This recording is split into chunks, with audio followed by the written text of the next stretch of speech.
आज हम मनरेगा के बारे में पढ़ेंगे। मनरेगा महात्मा गांधी राष्ट्रीय ग्रामीण रोजगार गारंटी अधिनियम का संक्षिप्त रूप है, जिसे आज पूरे भारत में क्रियान्वयन किया जा रहा है। इसके विषय में सघन जानकारी का होना परम आवश्यक है।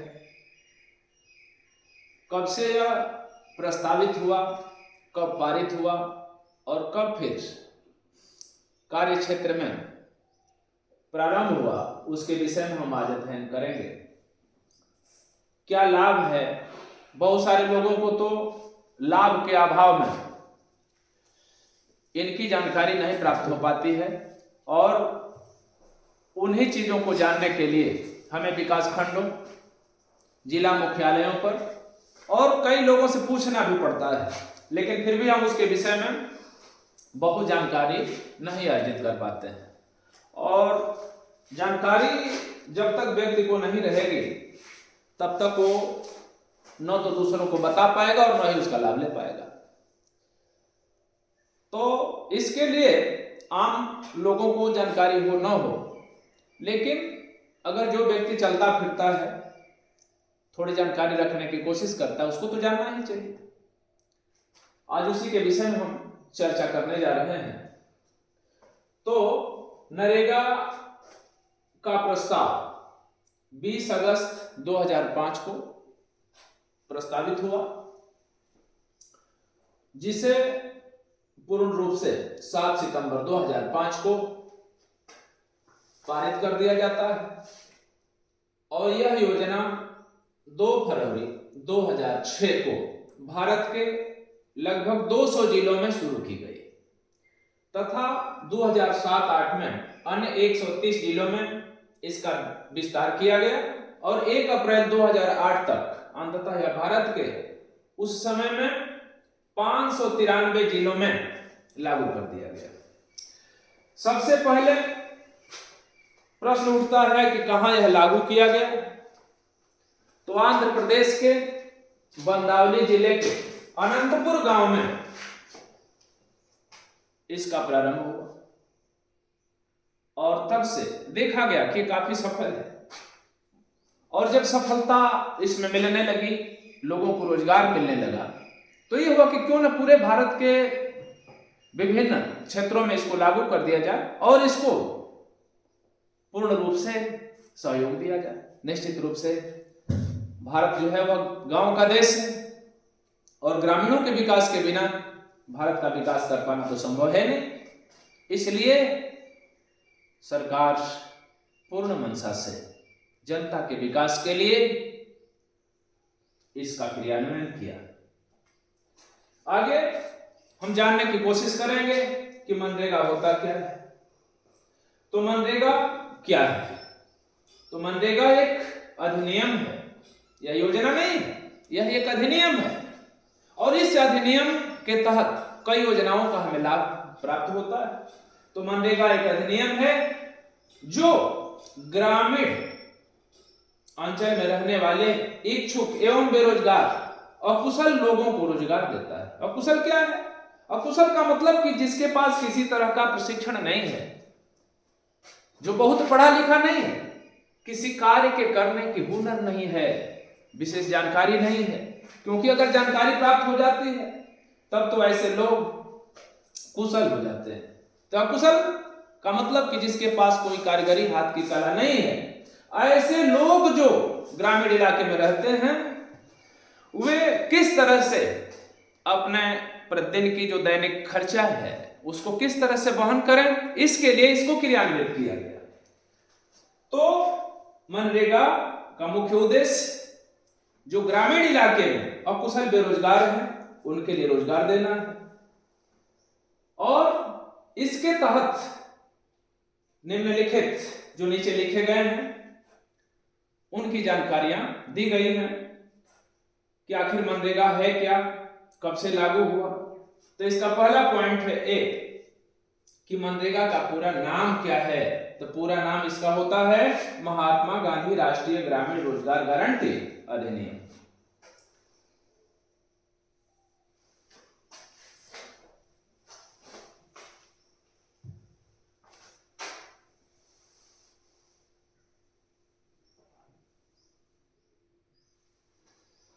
दूसरा भी है मनरेगा की शुरुआत कब होती है, तो मनरेगा की शुरुआत 2 फरवरी 2006 को होती है।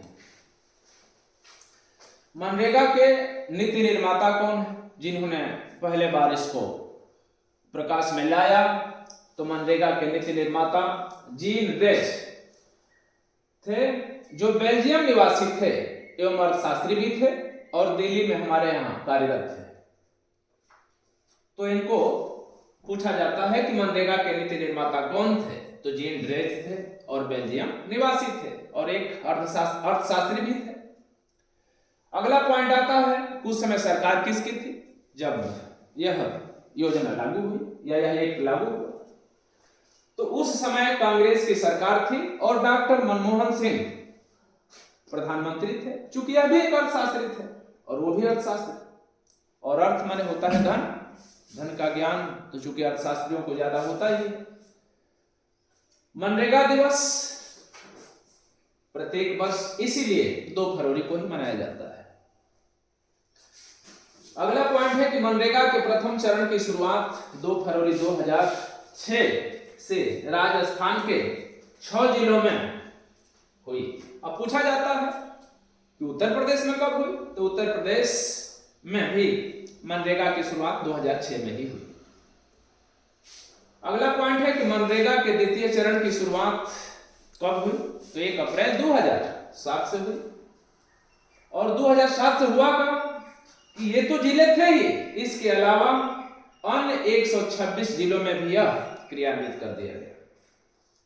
अगला पॉइंट है कि मनरेगा के तृतीय चरण की शुरुआत 1 अप्रैल 2008 से पूरे भारत में लगभग 593 जिलों में संचालित कर दिया गया, क्योंकि देखा गया कि यह योजना जो है वह ग्रामीण इलाके में काफी सफल है, लोगों को घर से बाहर की तरफ पलायन करने से रोक रही है, अपने उद्देश्यों में सफलता प्राप्त कर रही है। इसलिए हुआ कि धीरे धीरे पूरे भारत में इसको संचालित कर दिया जाए।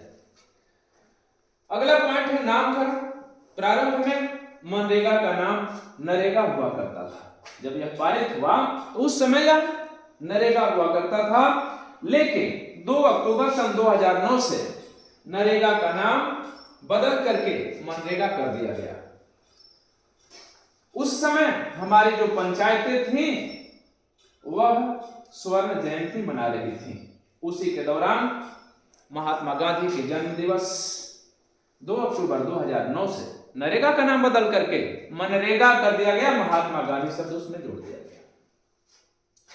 अगला है मनरेगा में वित्तीय अंशदान किसका कितना होता है, कितना केंद्र सरकार देती है और कितना राज्य सरकार देती है। तो मनरेगा में 9:1 का अनुपात होता है, अर्थात यदि 90% केंद्र सरकार देती है तो 10% राज्य सरकार की उसमें भागीदारी होगी। इस तरह से 9:1 का अनुपात होता है। अगला पॉइंट है कि मनरेगा का क्रियान्वयन विभाग कौन है, तो इसके लिए ग्रामीण विकास विभाग होता है, जो इसकी कार्यवाहियों को संचालित करता है या इसकी देखरेख करता है। इसी की देखरेख में ये सारी व्यवस्थाएं संचालित होती हैं। अगला पॉइंट है कि मनरेगा में प्राथमिकता किसकी है, तो मनरेगा में महिलाओं की भागीदारी देखा गया प्रारंभ में कि महिलाओं की भागीदारी कम हो रही है, इसलिए अब इसमें कन्फर्म कर दिया गया कि 33% महिलाओं की भागीदारी आवश्यक है। तो कोशिश की जाती है कि चाहे जो भी मनरेगा से संबंधित कार्य हो उसमें कम से कम महिलाओं की भागीदारी कम से कम 33% हो।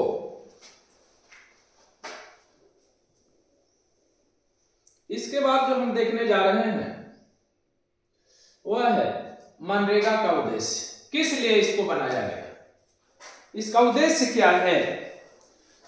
तो कुछ मुख्य उद्देश्य हैं जिसमें कि यह सफल रहा है। मनरेगा का उद्देश्य ग्रामीण क्षेत्र में रोजगार सुरक्षा की स्थिति को बेहतर बनाना है। इसमें देखना है कि रोजगार और सुरक्षा की जो स्थिति है उसको कैसे बेहतर बनाया जा सके। तो हम जानते हैं कि बिना पैसे आर्थिक युग है और बिना पैसे का कुछ होने वाला है नहीं, और चूंकि ग्रामीण में छोटी छोटी आवश्यकताएं दैनिक जीवन में आती ही रहती हैं और उसको सुरक्षित करने के लिए हम तभी सुरक्षित होंगे जब हमारे पास अर्थ होगा। जैसे कोई बीमार ही पड़ गया तो उसकी सुरक्षा करना है, थोड़ा बड़ा धन चाहिए। अब चूंकि उस समय जो समाज था, बैंक इतने विकसित नहीं थे, और उस समय जो समाज था वह सूदखोरों या दलालों के गिरफ्त में फंसा हुआ था। तो उससे छुटकारा प्राप्त कराने के लिए अगर गांव में ही उसको थोड़ा बड़ा धन की जरूरत है, अगर दवा की आवश्यकता है, तो उसे वो पैसा मिल जाता था। इस तरह से उसको सुरक्षा मिली और रोजगार तो मिल ही गया प्रतिदिन के लिए। अगला पॉइंट है महिला सशक्तिकरण को बढ़ावा देना। अब चूंकि इसमें 33% महिलाओं की भागीदारी दी गई, इसलिए महिलाओं का सशक्तिकरण हुआ, अर्थात वे सशक्त हुए। मानव संसाधनों का सदुपयोग करना। कहा गया है, अरस्तु ने बताया कि संसार में जितने भी संसाधन हैं, सारे संसाधनों में मानव संसाधन सर्वश्रेष्ठ संसाधन है। तो मानव संसाधन, अब मान लीजिए कि यदि कोई व्यक्ति है, अगर बिना प्रशिक्षित हुए अगर उसको मोटरसाइकिल चला दिया जाए, दे दिया जाए चलाने के लिए, या फिर कार ही दे दिया जाए चलाने के लिए, तो बड़ा आसान से वो तो चालू तो कर लेता है और चलाता है। लेकिन हो सकता है कि एक आध घंटा भी ना बीते तब तक अपने भी घायल हो सकता है, उस जो साधन है, गाड़ी है, उसको भी क्षतिग्रस्त कर सकता है और दूसरे लोगों को भी घायल कर सकता है। तो इसके लिए क्या होना जरूरी है? इसके लिए जरूरी है कि मानव संसाधन को डेवलप किया जाए। तो यह जो रोजगार मिला गांव में, यह मानव जो संसाधन था, जो सुसुप्त अवस्था में पड़ा हुआ था। किसानों के पास क्या होता है? किसानों के पास समस्या यह होती है कि कुछ समय तक तो घर पर पशुपालन कर लेता है, कुछ समय के लिए पार्ट टाइम में खेती कर लेता है, शेष समय बैठा रहता है 2 से 3 महीने तक। तो उस समय जो मानव संसाधन होते थे उनका सही ढंग से उपयोग नहीं हो पाता था, और उन्हीं संसाधनों को प्रयोग करने में इसकी अहम भूमिका रही। तो मनरेगा इसमें सफल रहा। अगला है ग्रामीण क्षेत्रों से पलायन को रोकना और सामाजिक समानता को सुनिश्चित करना। तो बहुत सारे लोग, अब पैसा नहीं रहेगा, काम चलेगा नहीं, तो लोग शहर की तरफ पलायित हो जाते थे। तो मनरेगा जब से संचालित हुआ, तब से लोगों को जो छोटी मोटी आवश्यकताएं हैं, यही रोजगार करके गांव में ही अपना काम करता है। जैसे सुबह शाम पशुपालन भी कर लेता है, अपने घर में भी रह लेता है, और फिर जा करके 10 रुपया की आवश्यकता है तो कमा करके अपना अर्जित कर लेता है। तो यह ग्रामीण क्षेत्रों से जो लोग भाग भाग करके शहर को जा रहे थे, उस पलायन को भी रोकने में सफल रहा है। साथ ही साथ सामाजिक समानता भी सुनिश्चित करना, अर्थात समाज में यदि व्यक्ति की आय कम है, बिल्कुल स्रोत नहीं, तो बार बार उसको अगर 100 रुपया किसी के यहां मांगने जा रहा है तो एक तो उसको देना भी पड़ेगा, और दूसरा चीज ये होता है कि उसे एक स्तर भी उसका डाउन होता है। ठीक है, तो इस स्तर को भी समाज में अपने आर्थिक स्तर को और सामाजिक स्तर को बनाने में भी असफल रहा है। तो इस तरह से हम देखते हैं कि ये इसके मुख्य उद्देश्य रहे हैं। अगला जो दिया गया है कि मनरेगा के अंतर्गत आने वाले कार्य क्या हैं, क्या क्या कार्य किए जा सकते हैं। तो सरकार तो कोशिश कर रही है, 28 बिंदुओं पर इस पर चर्चा हो रही है कि 28 बिंदुओं पर इस पर कार्य कराया जाए। लेकिन अभी फिलहाल कुछ निम्नलिखित बिंदु हैं जिस पर इसके अंतर्गत, मनरेगा के अंतर्गत कार्य कराए जाते हैं। पहला है जल संरक्षण का निर्माण करना। जल संरक्षण क्या है? जल आने वाले समय के लिए लग रहा है कि विकट स्थिति पैदा कर देगा। दिन पर दिन वर्षा की मात्रा कमी हो रही है, और वर्षा की मात्रा में कमी होने का कारण क्या है? निर्वनीकरण। वनों को काट रहे हैं अंधाधुंध, वृक्ष लगा नहीं रहे हैं, जनता बढ़ती जा रही है, खाने के लिए भोजन चाहिए, और भोजन के लिए हम वृक्षों को काट रहे हैं और कृषि के क्षेत्र को बढ़ा रहे हैं, उद्योग बढ़ रहे हैं। तो ये सारे कार्य जब वृक्ष कट जाएंगे तो फिर अनावृष्टि और अतिवृष्टि की स्थिति उत्पन्न हो जाएगी। तो उसके लिए जल का हम किस तरह से संरक्षण करें?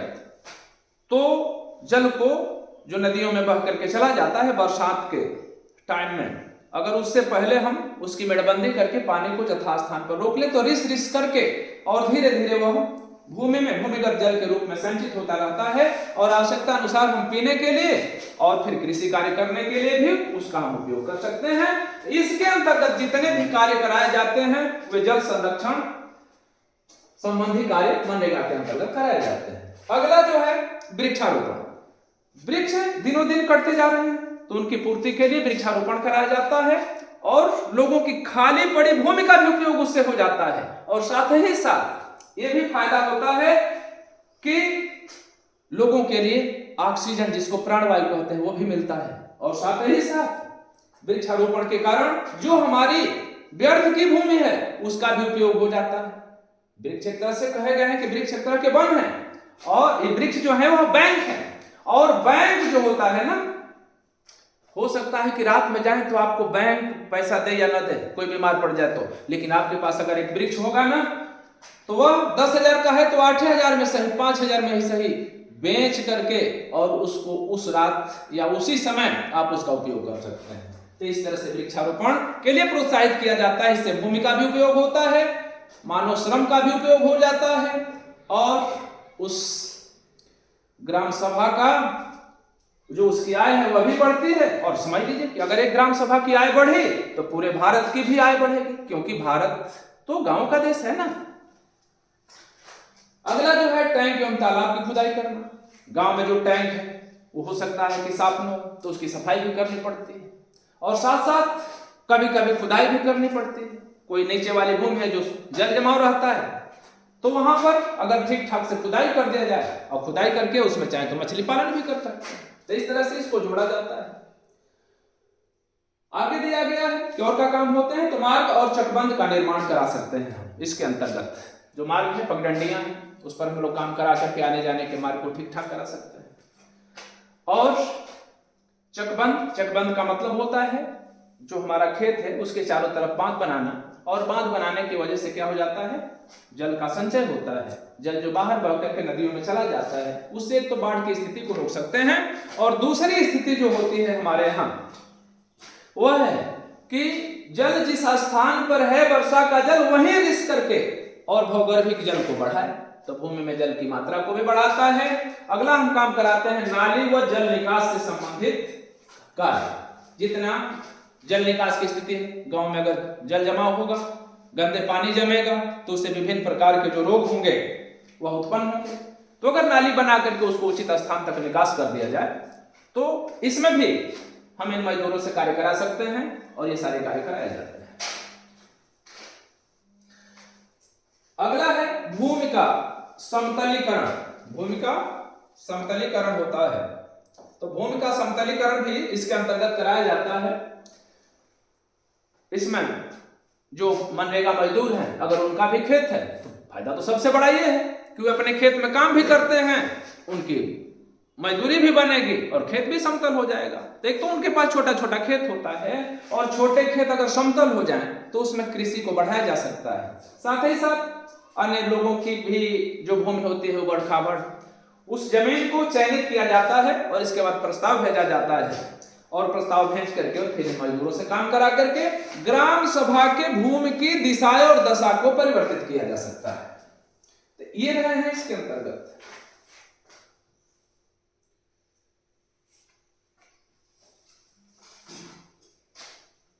ये है ना एक बार और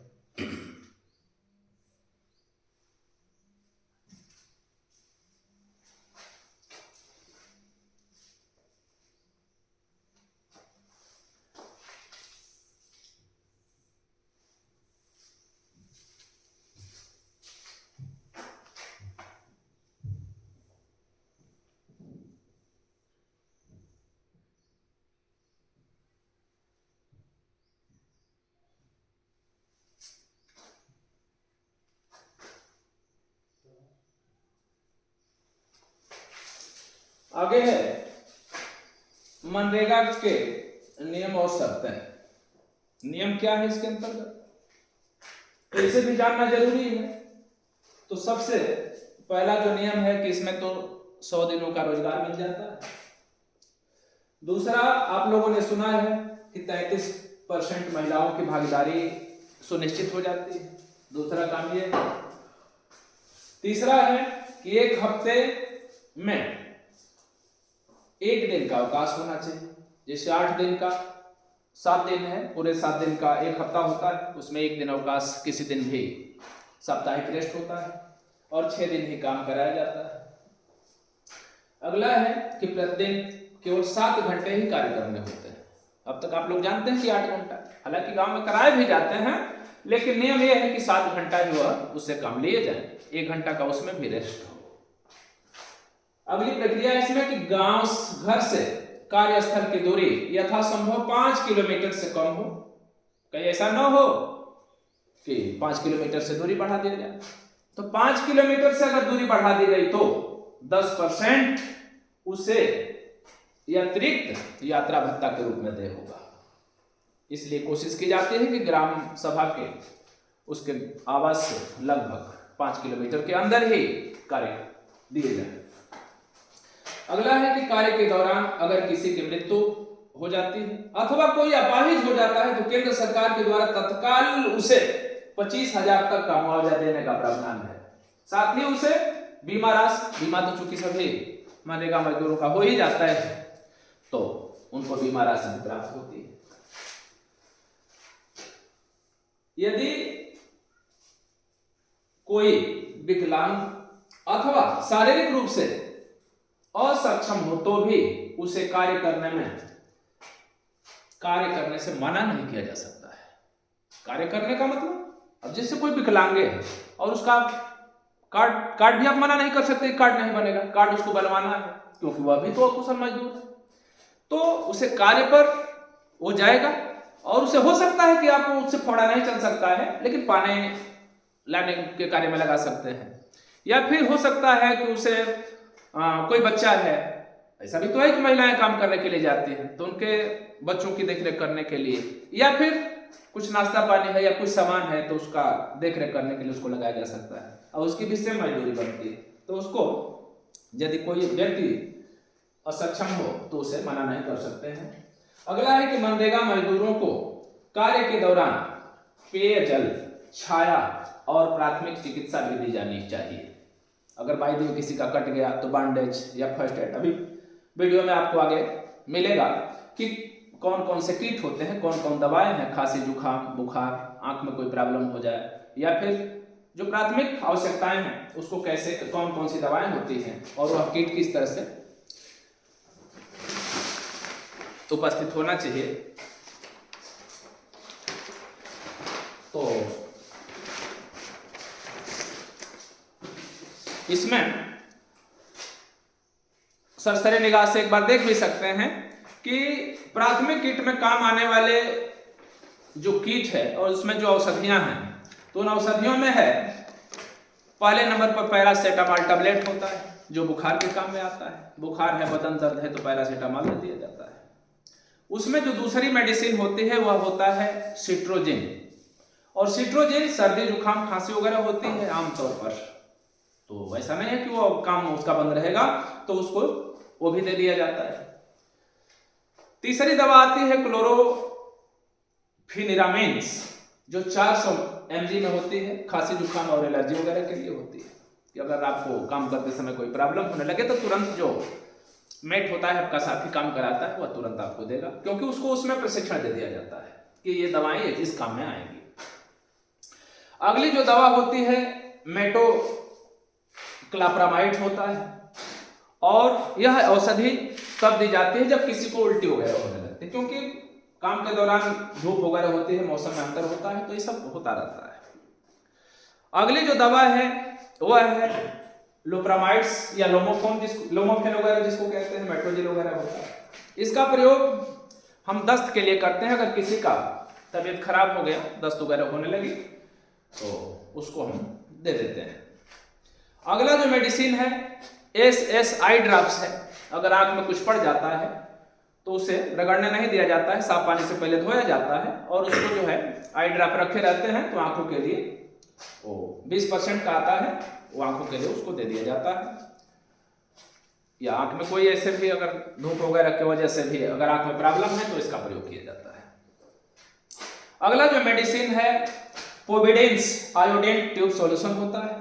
यह 15 ग्राम में आता है। फोड़ा फुंसी अगर किसी को हुआ है तो उस पर लगाया सकता है वो और अपना काम करता रहे। अगली जो मेडिसिन है ORS घोल होता है। यह पैकेट में करके आता है 28.5 ग्राम का करके। उल्टी और दस्त के समय अगर व्यक्ति को डिहाइड्रेशन हो जाता है, पानी की कमी हो जाती है, तो इसको घोल करके अगर उसको पानी में पिलाया जाता है तो उसकी जल की आपूर्ति हो जाती है और फिर आदमी वो स्वस्थ हो जाता है। अगला जो है किट में रखने वाली 9वीं जो सामग्री है वह है कॉटन रोल्स या पट्टी। वह होती है 3-4 बंडल रखी रहती है हमेशा। किसी का कुछ कट जाए, भाई फोड़ा का काम चल रहा है, अस्त्रों से काम हो रहा है, तो आम बात है कि नहीं कट पिट जाता ही है, तो उस समय वो पट्टी रखा जाता है। इसके अतिरिक्त मरहम भी कुछ रखे जाते हैं और डिटाल और फिटकरी भी रखी जाती है, क्योंकि अगर कट जाए तो तुरंत फिटकरी लगा दीजिए। तो फिटकरी चूंकि ऋणात्मक आवेश होता है, तुरंत ब्लड को रोक देता है और डिटाल वगैरह से उसको धो करके घाव को साफ कर लेते हैं। तो ये सब चीजें होती हैं। उसके लिए वीडियो में आगे चलेंगे तो एक स्टेप पे मिलेगा आपको कि कौन कौन किट में ये सामग्रियां रहती हैं और किस तरह से मेट को प्रशिक्षित किया जाता है। इन सब सारी चीजों के विषय में जानकारी आपको विधिवत मिलेगी।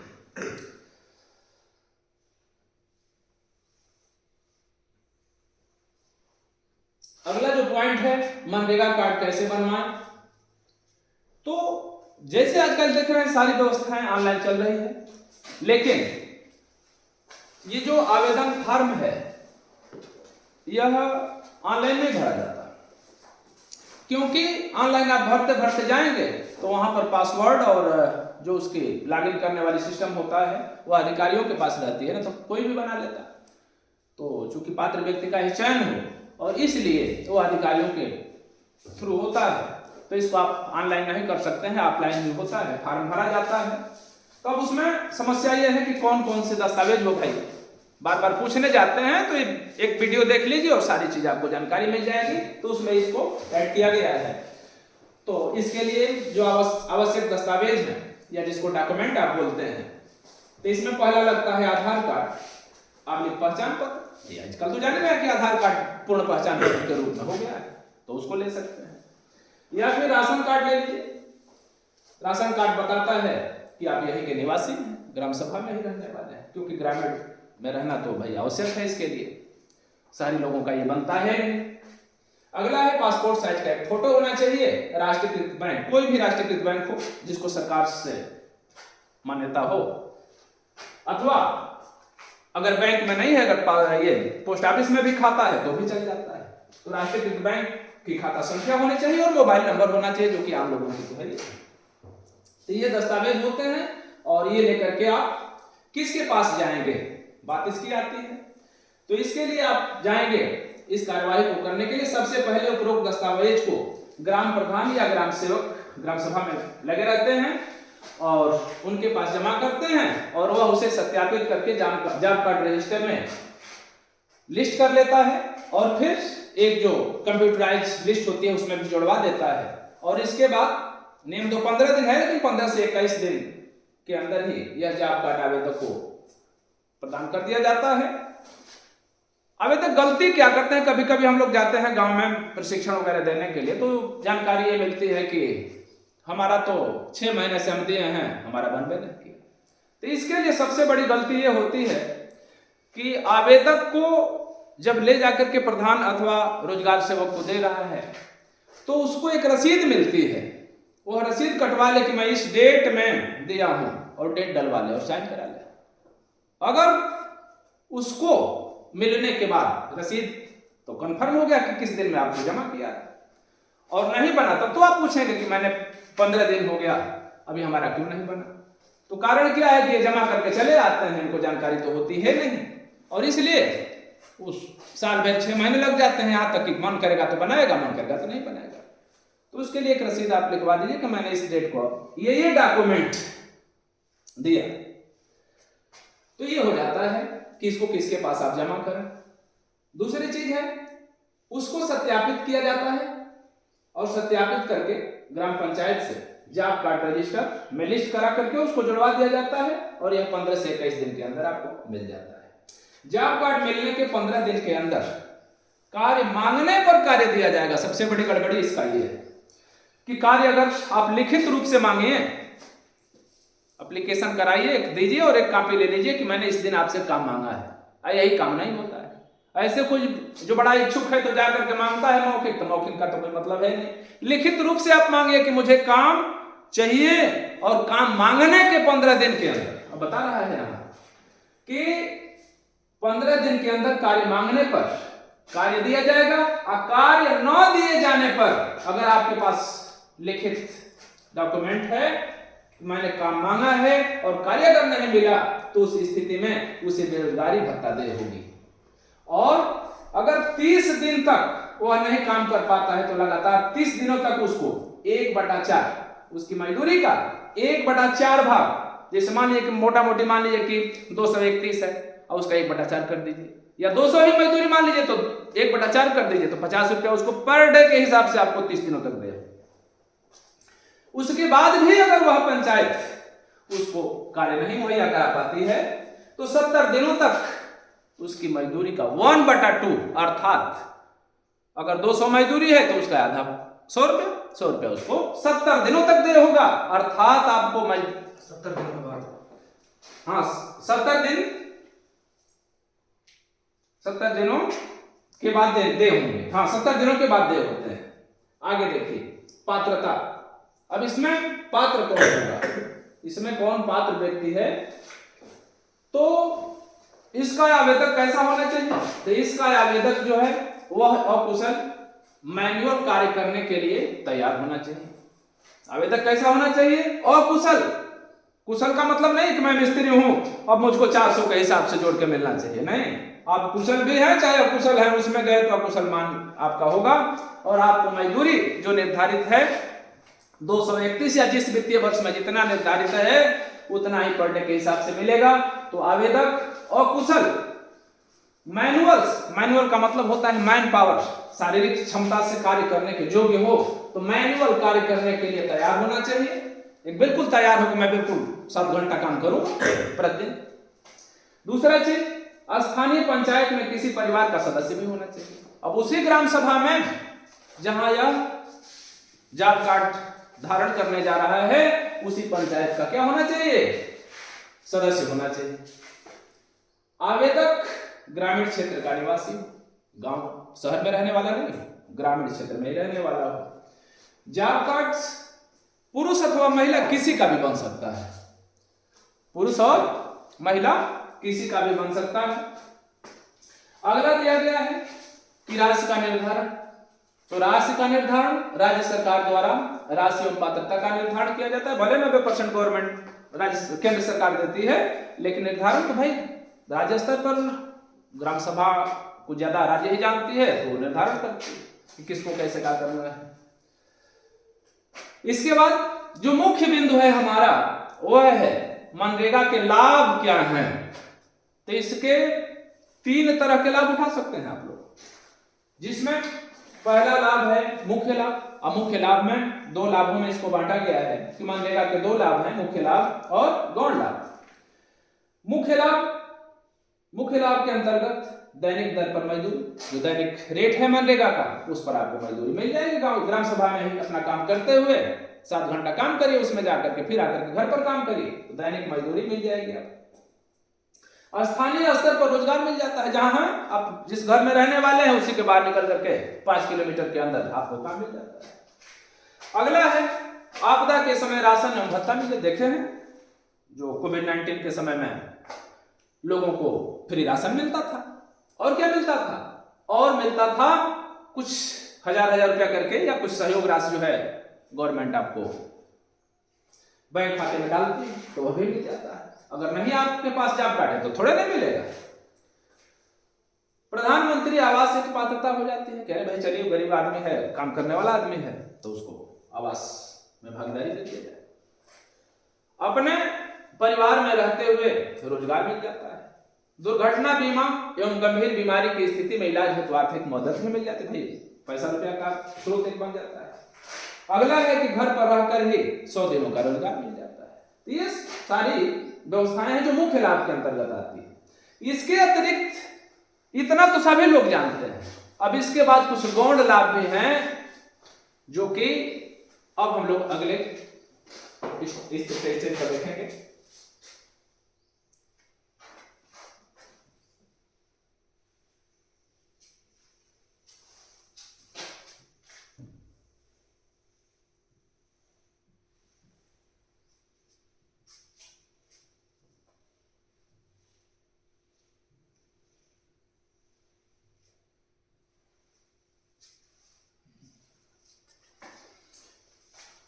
अगला है गौण लाभ। गौण लाभ का हुए है व्यवस्था कि हमें लाभ तो मिलता है लेकिन दिखाई उतना स्पष्ट नहीं देता है कि जितना कि मुख्य लाभ। जैसे किसी को 100 रुपया दे दिया जाए तो 100 रुपया देंगे तो उसको लगेगा कि मैंने तो पा गया, तो प्रत्यक्ष लाभ होता है। और परोक्ष लाभ होता तो उससे कई गुना अधिक है लेकिन दिखाई नहीं देता है। जैसे किसी को क्या किया जाए, पढ़ा दिया जाए तो उसके पास बहुत सारा लाभ मिल जाता है लेकिन दिखाई नहीं देता है। और किसी को 100 रुपया दे दिया जाए तो तुरंत है भाई मुझे तो 100 रुपया मिल गया। तो इस तरह से गौण लाभ दिखाई नहीं देते हैं लेकिन उसके लाभ होते हैं। अगर दूरदृष्टि से देखा जाए तो दिखाई भी देते हैं। तो गौण लाभ है दूसरा। गौण लाभ के अंतर्गत 2 तरह से लाभ दिए जाते हैं। पहला है श्रमिक कार्ड बनवा करके और दूसरा है ई श्रम कार्ड के द्वारा। बहुत सारे ग्रामीण मजदूरों को तो ये भी पता नहीं होता है कि श्रम कार्ड एक ही है और श्रम कार्ड एक ही है कि अंतर है दोनों में। तो दोनों में अंतर है। पहला है श्रमिक कार्ड। श्रमिक कार्ड उनका बनता है जो ग्राम सभा में जॉब कार्डधारी है। अब शर्तें उसकी क्या है नीचे दिया गया है। तो यह स्थानीय कर्मचारियों की अनुशंसा के उपरांत श्रम मंत्रालय द्वारा बनाया जाता है। इसके लाभ निम्नलिखित हैं। अब इसके आगे फिर देखेंगे कि किसको यह बनता है। अगर यहां से अनुशंसा करके दे दिया जाए कि ना ही 90 दिनों तक हमारे यहाँ ग्राम पंचायत में 100 दिन तो काम कराना है लेकिन इसने 90 दिन पूरे वित्तीय वर्ष में काम किया है तो यह इसका पात्र बन जाता है। श्रम मंत्रालय से उसका क्या किया जाता है, रजिस्ट्रेशन करा दिया जाता है। इसमें लाभ क्या क्या है लाभ देख लीजिए, इसके बाद फिर नीचे दिखाते हैं। पहला है कि इनका जो मेधावी छात्र है, जो बच्चा अगर पढ़ रहा है थोड़ा पढ़ने में ठीक ठाक है तो मेधावी छात्र पुरस्कार योजना का उसको लाभ मिल जाता है। दूसरा है संत रविदास शिक्षा योजना। इसके अंतर्गत बच्चों को शिक्षा प्रदान की जाती है। यदि उनका बच्चा बालिका है अगर 5 किलोमीटर से अधिक दूरी पर पढ़ने जा रहा है तो उसके लिए साइकिलों की व्यवस्था होती है बालिकाओं को। तो संत रविदास शिक्षा योजना का लाभ मिल जाता है। मातृ शिशु एवं बालिका मदद योजना। मातृ शिशु एवं बालिका मदद, तो बालिकाओं को मदद जैसे इंटर पास कर ले तो उसके लिए कौन सी मदद दी जाती है तो उसके लिए भी वीडियो बनी हुई है, आप अलग अलग देख सकते हैं। मातृ माने होता है माता और जो शिशु जो होता है उसका बच्चा है उसकी देखरेख कैसे तो उसके लिए कौन कौन सी सुविधाएं हैं। तो ये सारी सुविधाएं अगर रजिस्टर्ड हो जाता है तो इसको भी नामांकन के उपरांत लाभ मिलने लगता है। शौचालय सहायता योजना के अंतर्गत इन व्यक्तियों को शौचालय बनवाए जाते हैं तो ये सुविधाएं भी मिलती है। और अगला है चिकित्सा सुविधा। चिकित्सा सुविधा का मतलब औषधीय सुविधाएं, टीकाकरण से लेकर के और सरकारी जितने भी सुविधाएं हैं इन लोगों को प्रदान किया जाता है। अगला है महात्मा गांधी पेंशन योजना। महात्मा गांधी पेंशन योजना के अंतर्गत इन प्रतिभागियों को पेंशन दिया जाता है क्योंकि हर व्यक्ति को पेंशन की आवश्यकता होती है जब आदमी सक्षम है, भाई अकुशल है, एक उम्र के तक तो वो काम करता है, इसके बाद काम करने योग्य रहता नहीं है, इसलिए उसे जब उसकी क्षमता कम हो जाती है तो पेंशन की व्यवस्था की गई है। अगला है कि वह व्यक्ति जब उसकी मृत्यु हो जाती है, तो मृत्यु तो होना है, यह मृत्यु लोग कहा ही जाता है, जो जन्म लिया है उसकी मृत्यु होनी ही है। तो जब वो उसकी मृत्यु होती है तो अंत्येष्टि सहायता योजना के अंतर्गत उसको सहायता राशि दी जाती है। इस पर भी पूरी व्याख्या आगे है कि कितना रुपया सहायता मिल रही है वर्तमान में। अगला है गंभीर बीमारी सहायता योजना। इसके अंतर्गत अगर गंभीर बीमारी कैंसर वगैरह हो जाता है तो मुख्यमंत्री के द्वारा सेलेक्ट करके और भेजा जाता है और फिर राहत मिलती है, तो उसमें ये सब सहायता मिलती है।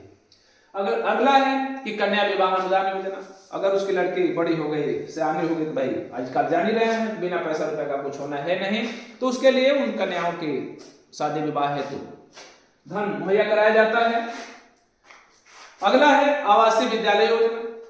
भाई गरीब आदमी कहां से फीस दे पाएगा, तो अगर उसका बच्चा कहीं प्राइवेट विद्यालय में या कायदे के आवासीय विद्यालय में पढ़ता है तो उसके लिए सुविधाएं प्रदान की जाती है। तो आवासीय विद्यालय में उसको उनके बच्चों को पढ़ाने के लिए धन मुहैया कराया जाता है। अगला है कौशल विकास तकनीकी उन्नयन योजना।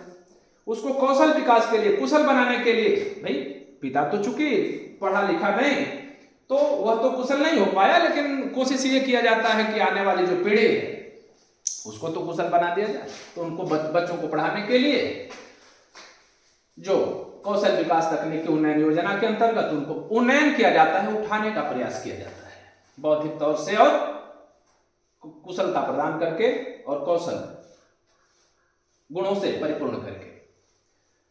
मृत्यु विकलांगता सहायता एवं अक्षमता पेंशन योजना, इसके अंतर्गत अगर मृत्यु हो जाती है, भाई कोई व्यक्ति काम करने वाला है, वह मर जाए तो फिर उसके लिए तो प्रॉब्लम हो जाते हैं, तो उसके लिए मृत्यु अथवा विकलांगता की स्थिति में सहायता एवं अक्षमता पेंशन योजना की व्यवस्था की गई है कि उसके लिए कुछ सहारा तो बन सके।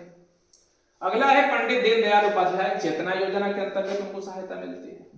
अगला है आपदा राहत सहायता योजना के अंतर्गत बहुत सारी सुविधाएं उन्हें मिलती है। कोई भी अगर आपदा आ जाए, भाई एक तो टूटा फूटा घर होता है और वो भी टूट फूट जाए, गिर जाए तो फिर दिक्कत होती है, तो लेकर के जो स्थानीय लेखपाल वगैरह होते हैं वो ले जाकर के अपना तहसील में जमा करते हैं और उनको आवास वास की सुविधा दी जाती है। तो इस तरह की आपदा में सहायता मिलती है, या फिर कुछ टूट फूट हो जाता है तो गवर्नमेंट उनकी व्यवस्था करती है, क्योंकि उसको जो सरकार है वह अपना मजदूर मान लेती है, क्योंकि आप रजिस्टर्ड हो गए। जब तक रजिस्टर्ड नहीं है काम वही कर रहे हैं, लेकिन आपको ये सुविधाएं नहीं मिलती। सौर ऊर्जा सहायता योजना, जो सौर ऊर्जा का सौर चूल्हा है या फिर लाइट वगैरह है, सारी सुविधाएं मिलती है, उसमें आवश्यक जो छूट है वह छूट भी दिए जाते हैं। 60 वर्ष की उम्र के उपरांत ऐसे ही वृद्धा पेंशन योजना मिलती है, तो उसके अंतर्गत उनको पेंशन भी मिलता है। अभी हमें जानना है कि श्रमिक कार्ड है तो आवश्यक दस्तावेज कितना का लगते हैं। तो एक तो जॉब कार्ड चाहिए आपका, जॉब कार्ड उसी का बनता है जो ग्रामीण क्षेत्र में, तो जॉब कार्ड होना चाहिए। जॉब कार्ड पर किसी वित्तीय वर्ष के अंतर्गत 90 दिनों का उपस्थिति दर्ज होना चाहिए। सबसे बड़ी तो दिक्कत है कि हम लोग जाते हैं जब ग्रामीण इलाके में सोशल ऑडिट करने के लिए, तो उसमें पता चलता है कि हाजिरी ही नहीं लगी, तो उसमें उपस्थिति दर्ज कराइए। और यह नियम है कि आप कार्यस्थल पर ही कार्य के पूरे दिन काम किए, उस दिन अंत में चाहो तो साइन करा लो, या फिर कार्य कम से कम अंतिम हो रहा है 5 दिन 6 दिन एक जगह काम हुआ, अंतिम दिन तो उसको उपस्थिति दर्ज ही करा लो। यह तुम्हारा सबसे बड़ा हथियार है। अगर 90 दिनों की उपस्थिति नहीं है, आप 100 नहीं अधिक दिनों तक ही काम किए हैं, तो आपको कोई लाभ मिलने वाला नहीं है। तो आपका जो एक वित्तीय वर्ष होना चाहिए 1 अप्रैल से लेकर के 31 मार्च के बीच में, वह है आपको 90 दिनों का कार्य की उपस्थिति उसमें दर्ज होना चाहिए। आधार कार्ड की कॉपी जानी रहे लग रहा है, मोबाइल नंबर होना चाहिए, और इसके अतिरिक्त जो हो बैंक का कॉपी लगती है, राष्ट्रीयकृत बैंक का, क्योंकि तो खाते में ही सारी व्यवस्थाएं आती है। अब एक हमने ये श्रमिक कार्ड के विषय में जाना, और दूसरा ई श्रम कार्ड आता है, ये दूसरे तरह का लाभ है। तो यह ग्रामीण इलाके के लिए नहीं, यह बाहरी जो लोग कहीं कहीं काम करते हैं, कहीं उनका लिखा पढ़ी नहीं है, तो कभी गए पता चला कि फरीदाबाद काम करने गए, फिर दिल्ली चले गए, तो ये घूम घूम के काम करते हैं। लेकिन कोरोना जैसी जब विशिष्ट स्थितियां आ जाती हैं, तो उस समय लोगों को रोजगार दे पाना बड़ा कठिन हो जाता है।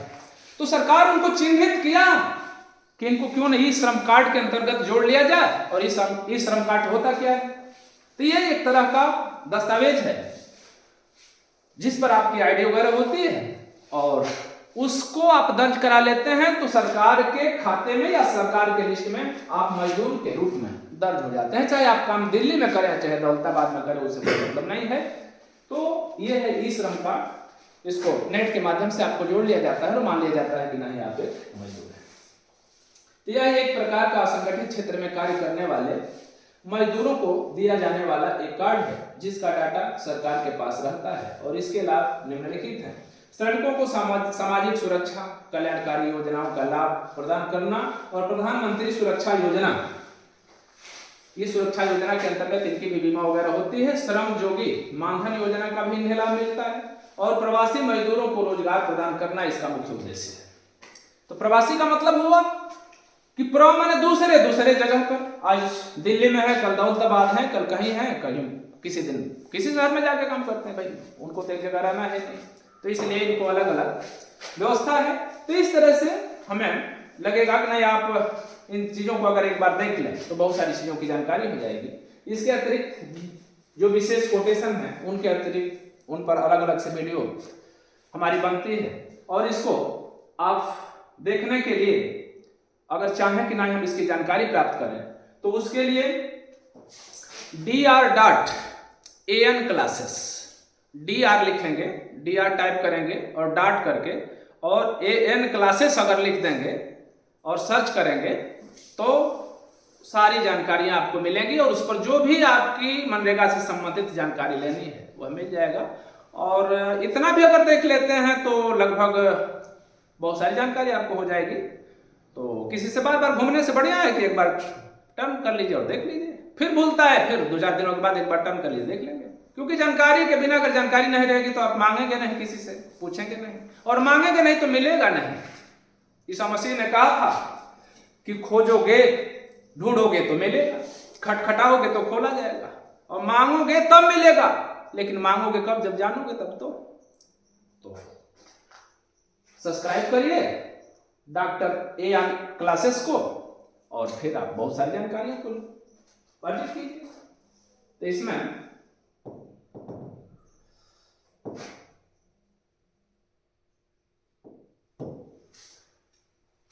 आज का क्लास यही समाप्त होता है, और याद रहे आप लोगों को dr.an classes